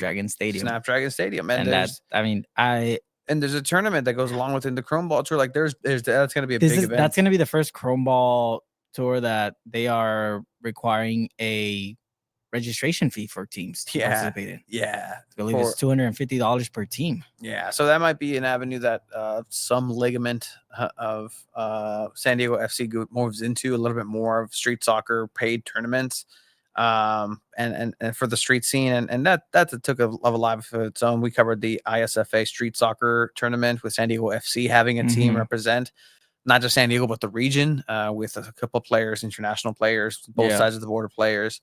To be third place in the world in street soccer, that's great. So San Diego's name is out there. Like, they sent a documentary crew out there to have this first representation of SDFC be in a World Cup like that. That's cool. But is the average person really bought into this outside of the novelty of soccer in San Diego? Wow, Chucky Lozano, like. There's going to be really good pyro. There's going to be really good atmosphere. Like, these are the things that San Diego will have to answer for San Diego themselves. And whether or not it's a sellout in year 2 on a Wednesday to watch, San Diego FC versus Philadelphia Union, like, all right, like, it's go time. But again, thank you for everybody who's saying thank you, Esteban. Yes, and semis, 100%. So I mean, you guys, Abby Dahlkemper getting eliminated. You got Gotham eliminating Portland as well. And I'd love to then put the pressure, right? Like, we've reached out, and we want to make sure that we do have those questions ready to go, because when it comes down to it, like, look, Tyler, I know you love shaking hands and saying, hi, my name is Tyler, and this is what San Diego FC is going to bring. We have the new culture. If you're Mikey Vadas, I know you love saying, like, I'm ready to go, and the flow and the communities bring back together. We're going to have a team that's going to win. It's going to be passionate. We want play out. Like, okay, cool. Now let me talk your language. How are you going to do that? How do you want this to happen? What do you think is going to happen when you have your team put together and it is the 80th minute and nothing's going right? Are you going to say, like, I'm going to abandon the right to dream model? You know what? Mikey Vadas ball is saying, I need a 5th striker out there. So we're going to go ahead and do that. The playbook doesn't dictate that. The playbook says, hey, you need to go ahead and fold here. Like, I'm going to go ahead and risk it for the biscuit and move forward with that. And I'm also curious for Tyler Heaps, like, how much trust are you going to have in Mikey Vadas? What's the pressure going to look like if it's halfway through the season and they've only won 2 games? Like, are you gonna ride it through with Mikey, or are you gonna say, no, you know what, this isn't working out, sorry, you're out? Obviously, it's the first season, but it's happened before. He has the benefit of the doubt of saying it is the first season. It's a long-term project. You know how to work with youth, so you got to give him some time. Hey, an expansion team making the playoffs in the first year is wishful thinking anyways. And St. Louis doesn't always happen. Like, that story doesn't, but there's a lot of firsts that San Diego FC needs to cross. And they are, on the way to making those moves. Rumors are that in terms of the transfer portal, there is still a big fish out on the radar that they're trying to get and reel in and really negotiate into. But even if that's not the case, then you need to build a team that's going to be successful in the MLS. As you saw, maybe having Messi doesn't answer all that. You got eliminated by Brad Guzan and company in Atlanta, and they're playing spoilers. But guess what? Now you start building a storyline because Messi didn't win it this year, but next year with Neymar, they're going to go ahead and be the team and whatever. But then on the other side, you have the underdog of, wow, well, Atlanta, oh man, I thought they were done. They used to be good. They had the best attendance in the MLS. They were the team. They were the shiny star of the MLS for a good while. They're the soccer capital. They are the soccer capital. 100%. They won championships. They had the fan base. They had everything that you wanted to have in a brand new MLS team. This is the image. And, it was replicated. LAFC kind of took some notes from each other. Like these two entities fed off each other. Now it's like the second generation of that. St. Louis FC did their own thing. Okay, cool. San Diego FC is very different. It's thinking, it's thinking outside the box. It's like it wants a liberal arts degree. Nothing wrong with that, but hey, you're in a family of doctors and they are the ones that are kind of like putting you on the side. Are you okay with that? Are you okay with your own happiness? The comparisons you make, dude. Are you happy with your reality being that, hey, you know what, I'm just a guy that I like to do art. I don't like to do architecture. Like I don't like to do. I just like. I don't want to be a doctor. I want to talk about, bro, contrapposto and the Corinthian columns, bro. I want to be a. I want to talk about the Gothic cathedrals, Monet, Manet, Van Gogh, Caravaggio. Okay, somebody took like, AP art history in high school and did pretty well, and got a 5 on the AP test. And did pretty well, but Tony. We're going to move into, again, more SDFC talk. People are going to be interested. There is information that's going to be coming out very soon in terms of team building. But, ask the team for it. Like, I want Mikey Varas here. Or I'll go to the office. But 250 episodes of dealing with soccer in San Diego. Okay. We've had many soccer teams. And you know what? I did put together a little video of some of our intros of different videos dating back from episode 1. Oh boy. Highlighting some important episodes. And then I did come up with a little quiz after for you. Oh, this is fun. So it's a little 4-minute video. Obviously, the quality's not the best. I mean, some of it was all screen recorded through my phone, and the editing, honestly, I made it pretty quickly.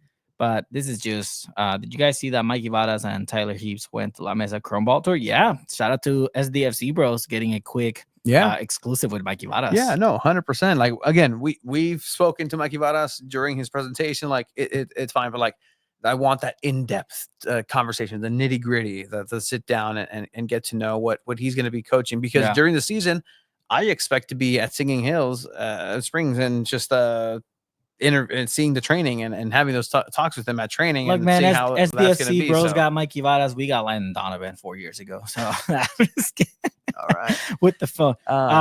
Signal 9 Soccer saying no Abraham. Yeah, there's no more wave. Like, no. Well, why would we have Abraham on, dude? I'm just kidding. The boy is enjoying a vacation in Japan with his family. Japan. Abraham is currently in Japan having the time of his life. We invited. What time is it in Japan? Well, I don't know. What? I know you don't know, Chiva. That's why I'm 12 hours ahead. I swear, if it's 12 hours ahead and you couldn't tell me that it's not 12 hours. It's 2:25 p.m. It is the middle of the day, Abraham. I don't know what you're doing over in Japan, but I invited you to come on. You must be doing something really important, I guess, to not be down for that. But all right, Chiva, you put something together. What is what we have? We can talk to over it. Two Balls and a Mic, episode 001. Thank you guys for joining us. We're again still very excited to start. Some of y'all have seen this before. Our first episode, and then I got another one just sleeping out of nowhere. The audio goes up and down. You're struggling to be alive more here. of that or less of that. Anyway, this dude played like 7 games. I actually played. I carried the team. I was guys. Landon Donovan here. And Hey. Two Balls and a Mic podcast. This is an incredibly Long intro. It was our first ever intro. No, like it goes for a while. Like I'll put the volume back up, but it's essentially the intro that we have now. Yeah. A couple notes on there too, like That was our first logo as well. That was our first logo that you concocted through some sort of app. And you brought it up. You brought it to life with a little sticky note. Yeah, no, the sticky note is legendary. Yeah. I have that. It makes the video. It does make the video. Makes the video. Here you are talking to Landon Donovan in episode 3. This is how we started our 3rd episode of our podcast. Oh my god! Welcome to Two Balls and a Mic, episode 12, episode 1 in quarantine. We went through a pandemic and then we got a new intro with a new logo. All right, so this intro, I went on Fiverr and I paid $5 to a dude in India and said, "Could you help make a sports podcast intro?" And this is what he came up for $5. It was pretty good. Because again, like I haven't. All right, cool. And it's really cool to be like, all right, that's cool. That's what I asked. No, that's what I asked. Pause this real quick. Vete la madre, güey. You made me feel so bad. You're like, yeah, look at all the work I've been putting in. No, 100%. You paid $5. Paid $5, and you're barely finding out right now. Yeah. Yeah. No, I was on my way to Mexicali, and I was in the back of the seat, and I texted. You text me. It's like you text me. Look at the work I'm doing. I'm in Mexicali. Like, yeah, bro. What are you doing? Right yeah, no, making you feel bad. Yeah, Paid 100%. Yeah, bro. Oh my god. That guy ate for a month. Welcome on into Two Balls and a Mic. Episode 50. This was our first live episode. When we upgraded in the internet service. Yeah. All right. We connected to Ethernet. 50 episodes in, we went live for the first time and didn't continue going live every episode. And then eventually we did. I don't know where. Oh, this graphic. I went back to our boy who originally did it, who was paid more. Mike money. Kowalski paid more money for that cool intro. We'll be honest with that. I think for a bunch of things that we've he lost made for so us, much I money. think we paid him what, like $250. Oh, 100%. He was for a bunch of different things. So I met him when I met Jimmy Conrad at the Warm Ballers tour when he played here in San Diego. He was going from city to city, won World Cup and just playing pickup games. I went up to Carlsbad, won a ball because I was player of the game, and I was like, all right, cool. Met Mike there, and then from there started talking to him like, hey, I'm thinking about doing this a year before we actually started it. So it's interesting, and just kind of knowing Jimmy Conrad through Mike K, who went on to do his own thing. But all right, Two Balls so and 75, I believe. Hey, you're getting skinnier. Yeah, you see us throughout, and then eventually you see yourself just go. Me? Yeah, eventually. I'm fine there. What's going on here? Episode 100. Where are you? Episode 100 straight weeks. You look so fit up. Nothing but action-packed sports talk, even though half of the time there were no sports because of COVID.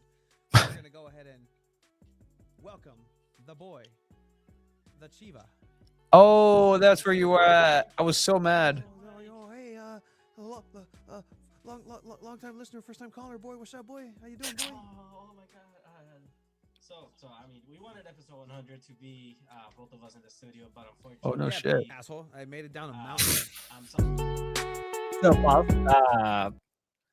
my sister had tested positive for COVID, and you didn't want me to come into the garage. Did not allow you. I was not. It was a hard time to find tests. Yeah. During that time, and I was gonna get tested the next day, and so I had to do it from home. So 125. One of the only episodes where I wear a sleeveless shirt. I'm very conscious about that because I've always wanted to wear sleeveless shirts, but I'm just like, eh. We had Alan joining us in person. Alan? I was not able to make this one. Again. Yeah. 150 Okay, episodes I see the blow up. I'm definitely bigger here. But one of my better haircuts. I think you also have layers on there too because it was cold. It's a garage. I can't. It's not insulated. Okay. There's gonna be an embarrassing behind the scenes look here, but no, I mean, oh sure, it's your garage. It literally is. It looks better than ever. My place. So this is the first ever look behind the scenes. If you're here, comment, "Oh my god," or something like. I don't know. Say it's a garage. It's literally a garage. I think this is Marshmallow revealed his face to Kai Cenat, whatever that means. Oh, wow. The things that I come across, what right? The fuck, yeah. this is a face reveal for the garage. I don't people who haven't been here, other than potentially Andrew Carlton, knowing what this looks like. So, just this is literally what that is. It's a garage.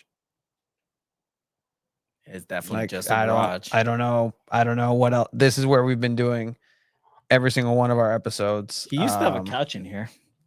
It's definitely more walkable now. Yeah, this table Yeah. we used to face this way. Yeah, we did. We used to face this way. And you see that in different episodes too. This is Oh, this is skinny. 175. Oh, there's like prime skinny Chiva. Like Yeah, prime skinny Chiba for sure.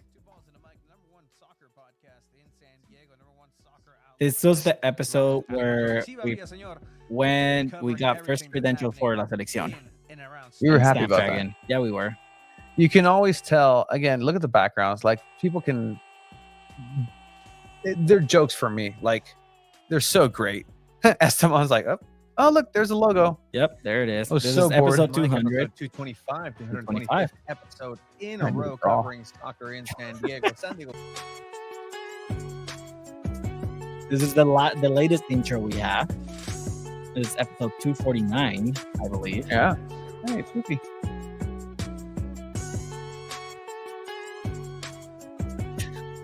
The one time, and again, this is pandemic time. I was allowed, but not allowed to have a mustache. Because this was one day, and I just asked, like, hey, can I just, hey, I asked my girl, like, hey, can I wear a mustache? She was like, no. I'm like, well, I kind of already filled the episode with it. So mustache Tony is there. And then again, like it's the sign of the time.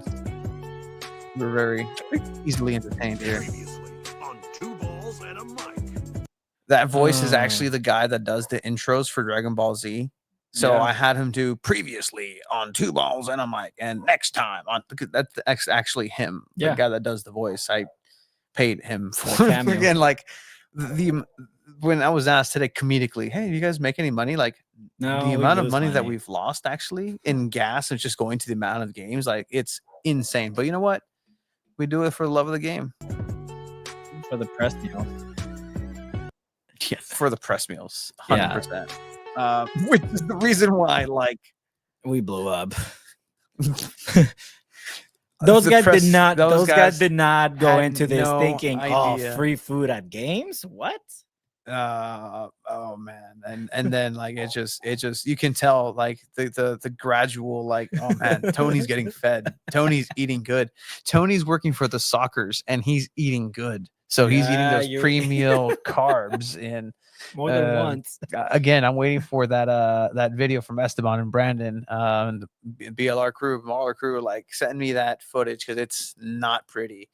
But hey, that's Yeah, Tony. that's all who right. we are. I'm gonna start this quiz for you. It is about our podcast. It is about our network, and you know, it's a fun one.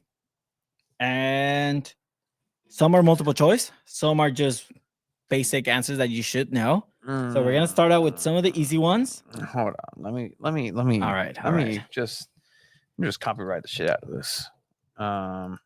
Let's just put Ooh. How's your day? My day is going pretty good. It's It's again, 9 questions, and again, feel free to. Yeah, you guys can play as well in the chat. Yeah, that's my. You guys feel free to play and answer if you guys know the answers to some of these And questions. I don't like. I will be very surprised, and honestly, like that would be so cool if you guys know the answers to most of these. I'm down. All right. So you can go ahead and start. All right, Tony. First question. This one is, what was the segment called True. with Alan where we talked about San Diego Loyal? Two balls under wood. 2 balls under wood. Follow-up question. Do you remember who came up with that name? I remember because it was in a comment in one of the videos. I can tell you Jeff Abramovich was the first person we met when he won a Black Lives Matter loyal kit, and I drove to Yeah. Santee. Yeah. Like, here you go, dude. This is like a guy that part of Barcata, in store show sometimes, moved to LA. Oh, Brandon. Brandon All came up with right. that name. All right, you got it right. Not Drew Stick. Tony, what was our Spanish San Diego Loyal show called? We had a Spanish We San had Diego a Loyal show. Spanish We San had a Diego couple of Loyal. episodes of that, Yeah. actually. We're planning on doing it with SDFC again. Still have it. Jeff Yeah, still that's has it. right, Love Jeff. that. Love that. I think the child was an infant. You had a child? I might be remembering things. Spanish Loyal show. Two balls ilegal. Two balls ilegal. Two Yeah, balls we ilegal. did a few episodes of that, but yeah, we had a two balls ilegal segment. What was the segment called with the Chavos de Loyal? We had a segment with them as well, a podcast with some of them. What was it called? Yeah, no, 100%. I was like, when? We actually were the only show to be inside of the office and have an Yeah. episode from the store / headquarters of San Diego Loyal. I would still love that once again to do that with SDFC. I know where their offices are. Esteban beat you to Chelas it. con Chavos. Oh, I was V2A. I Call was of the over here. Chavos is close. Chela con Chavos is correct. I like Call of the Chavos. Call of the Chavos. That's a good guess. I love that. Chelas con Chavos is correct. All right. All right, let's see if Audience, some of you remember I this like one. this. I Tony, like you this. should know this one. This is one of your proudest segments you created during the pandemic. What was the segment called where we invited comedians on the show? Oh, two balls and a comic. Two balls and Two a balls comic. and a comic. There was a moment in time in history where we were in our bag, and I still talk to Dave Williamson, an opening act and barbecue pitmaster expert. Great seasoning. For Bert Kreischer, met Bert Kreischer, went on his tour, but like again, like what are we doing? We Like, got free tickets what to are go we watch doing? Bert Like, it's Kreischer, fine. man. Like, That was so cool. It's really cool, but all right, we won. All right. We won that round. Moving on to the next round. Perfect. This is a multiple choice question answer. What date did the Two Balls episode 1 release? A, February 16, 2020. March 1st, that's B, March 1st, 2020. C, February 4th, 2020. Or D, February 25th, 2020. It had to be not in March. It's in February for sure, because February is where we celebrate our like year anniversary, right? Like it's weird because we celebrate like milestone episode 250, 300, but it's kind of like celebrating like month anniversaries or like celebrating like boyfriend girlfriend anniversary. It's in February for sure. It was the beginning of February. We didn't do it in January, but Esteban's guessing February 25th. Kobe thing happened. Don't look it up. Don't look up. Wait, I mean, I'm playing. I'm not looking it up. What were the options again? February 16th, February 4th, or February 25th? February 4th, final answer. That is correct, Tony Sanchez. Yes. February 4th, episode 1 released. A week before that, we released just a preview. But yeah, February 4th is the right answer. So February 4th is the birthday of episode of 1. episode Yeah. 1 of Two Balls Yeah. and a Mic. So in canon. So essentially, we dropped the intro, and that was just like me asking you to go on the date. Our first date. I asked you. We both got it. All right, Tony. How many in-person guests have been in the studio for something San Diego Punto Fútbol / Two Balls related? This is my house. You count? I counted. The multiple choice answers are A, 6, B, 7, C, 9, or D, 10. You counted yourself. I'm not counting. You're not this. counting I'm not yourself. counting. This is outside people coming in the studio for something that we're both in here together. You're both or in by here ourselves. Well, together. not both, but just it's I about welcomed in my house because Andrew Yes. Carlson counts on that, right? Because you weren't here. You were in Cabo. Yeah, You wanted no part Andrew of a Carlson would serious count on that. conversation. You ran away to I'll Cabo. give you this. The one that won't count is when Craig came in for a soccer thing. That one won't count. So again, it's 6, 7, 9, or 10. 6 man in soccer is guessing 6. And after you answer, I'll tell you every single person that we've had. Oh, so you counted? Oh, Okay. I went back and looked at every single you episode we actually. dropped. All right. Yes. Jeff is guessing 10. What's the least number? 6? Yeah. 6. That is incorrect, Tony. The correct answer, Jeff got it. It is 10. 10 different people have been in my house? Yeah. Andrew Carlton, Alan Underwood, Darren Smith, Drew Steck, Okay.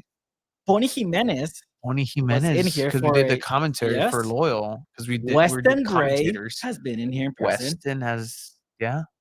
Kevin from Chavos. Chelas con Chavos was here. Yeah. Miguel from Chelas con Chavos. Ryan Young has been in here. At Young the Ryan. Last guest. Jack Metcalf. Jack Metcalf was here in San person. Diego Loyal legend Jack Metcalf, agent extraordinaire, who may have 100%. a couple of clients coming into SDFC. Yeah. Wow. All right. I can't believe I've question. had 10 human beings here. The only one that caused a problem was Jack Metcalf, because he parked in the front. Yeah. And my family was like, if you're gonna have people over, I need to know. I was like, well, I parked outside. Like, I parked outside for a reason.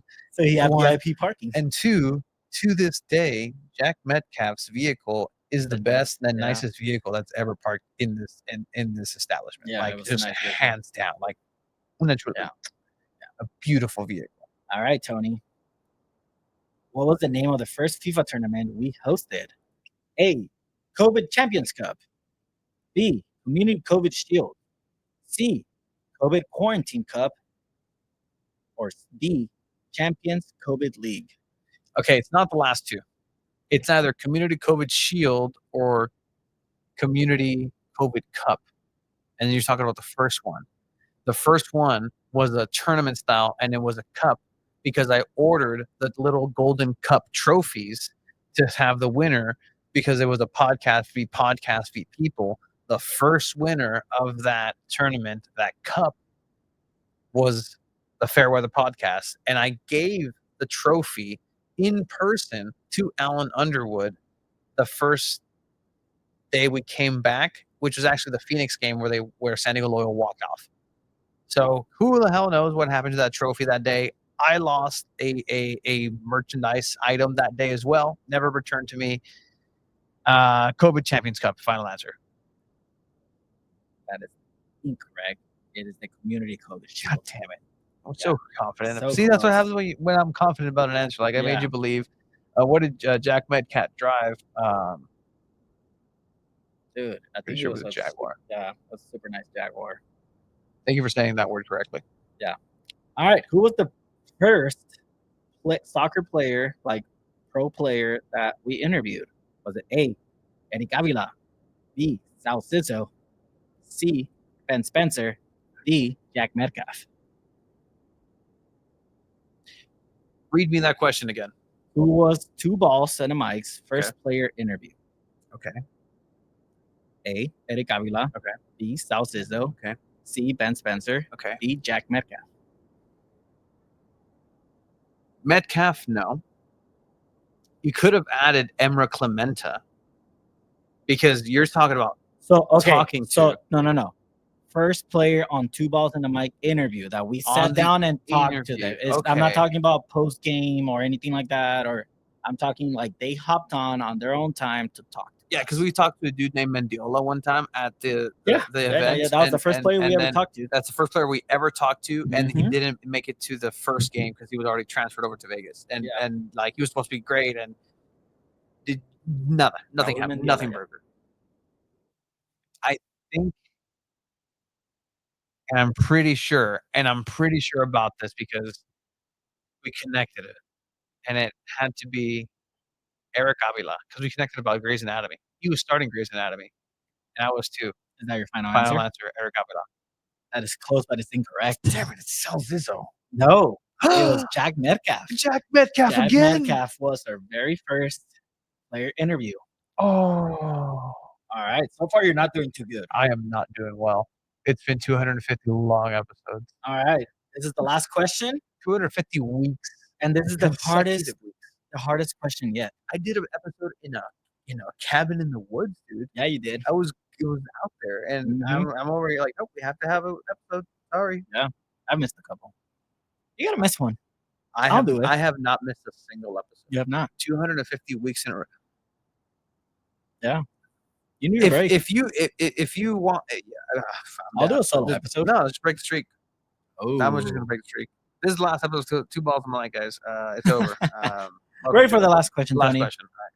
How many San Diego native pro soccer players have we interviewed? A, 5. B, 9. C, 7. D, 4. You know the names I know the names. I'll name them out loud. from San Diego. I forgot to write them down, but I think I remember them. Yeah. They're San Diego natives. 9 of them. Duran Ferri, Xavi Nalati. We've spoken to Ozzy Ramos. We never spoke to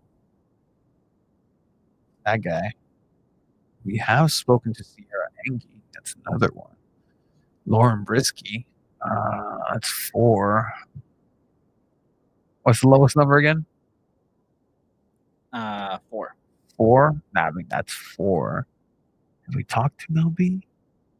We have talked to, thank you, C619 Soccer, Birkenroad, who made it to the next phase of Liga MX Femenil with Rayadas, Scarlet.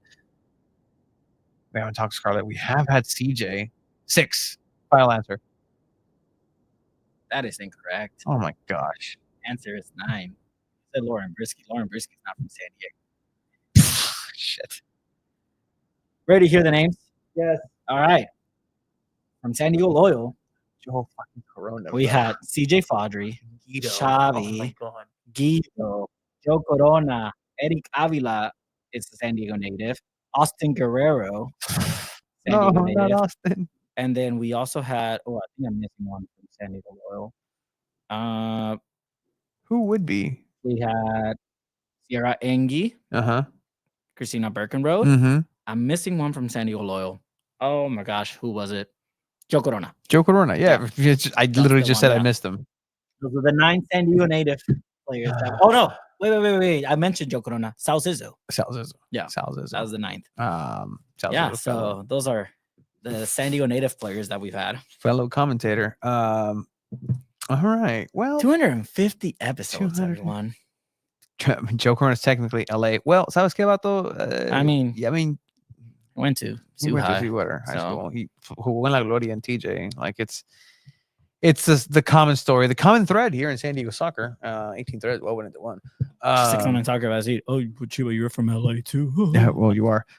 It's Two Balls to the Mic and San Diego Punto Football are incredibly honored to have people follow us and follow our journey as we head into I don't even want to say the final stretch, but just because like the World Cup has been a goal and that's kind of coming up. But with that, we have had the privilege to do a lot of fun things and things because people support us, and we've been mentioning it, and we've been funding this throughout, and for the first time we're coming and asking for some support as well, but you get something in return as well. San Diego Punto Football, the pre-order for the tees is happening. We're going to go ahead and continue this pre-order up until the end of the month. Yep. Then we're going to go ahead and have a quick turnaround, get those done and made, and then into your hands, hopefully within the week, couple of standard business days. This is the way that literally you can help support San Diego Punto Football, designed by Pug Rock Paint. You also know him as Travis Peterson. Shout out to him and all the fantastic work that he's been doing. This guy's haircut is, again, every time I see him, he's like, man, like that's excellent work from that barber. San Diego Punto Football's first shirt ever. We're gonna roll out hopefully hats coming in as well, but this is the first piece of merch, and money from this literally directly is gonna go into that internet we were talking about, like little expenditures, and it's just being transparent with everything. Like, sometimes going to these games and moving, and you've being real, like you've had a couple of expenses coming up, and you've been in a life altering situations, and you've trucked along even without a truck or vehicle, somehow, and I've dragged you through. So congratulations on being part Public of this. transportation is so great here in San Diego. I'll just say that. And it's actually not. It's crazy because it Yeah. is, but it's not. It's Like not other compared cities to have it others, down. yeah. Oh, 100%. But shout out to MTS. But yeah, go ahead and support us. Sending up the football on there. Be a friend. Tell a friend with that as well. But yeah. Anything else, Shiva, that we have? That's pretty much it. Abe, if you watch this bag, we miss you. We love you. Have fun in Japan. Danos unas papitas japonesas. Shout out thank to you, everybody everyone. Yeah. in the chats. This is what we do it because everybody's been awesome about it. We want merch. The shirts are there. We'll come out with scarves as well. We'll come out with a lot of different things. See? We want to, hey, it's a supporters culture. I'm down for it. Supporter culture for Sanding Punto Football. Get us to the World Cup. Help us get us to the World Cup. Go. We've been loving everything involved in this. We're also working with STFC currently actively on having a live, and we've talked about it since they started, a live episode of Two Balls and a Mic at the National City Chrome Ball Tour. We're getting all those details hammered out. I really want to do a marathon podcast just from there and just talk. The moment it opens, just talk, have a table, come on down, have a microphone, share a couple stories, share a couple of thoughts. Change our mind. Yeah, so something like that. So keep a lookout on Snapdragon that. is not a soccer specific state. As SDFC's jersey and everything comes out, we will be giving away the inaugural jersey for SDFC. So make sure that you are subscribing. You are a subscriber to the podcast. If you buy one of the shirts, actually, you get an additional couple of entries into that. So make sure that you are doing your best in doing that. So yeah, go ahead and stop on by, Esteban. Thank you for supporting. Be a friend, tell a friend. Sandiego.football is the website. Sandiego.football forever. Thank you guys. We love you guys. Night. Bye.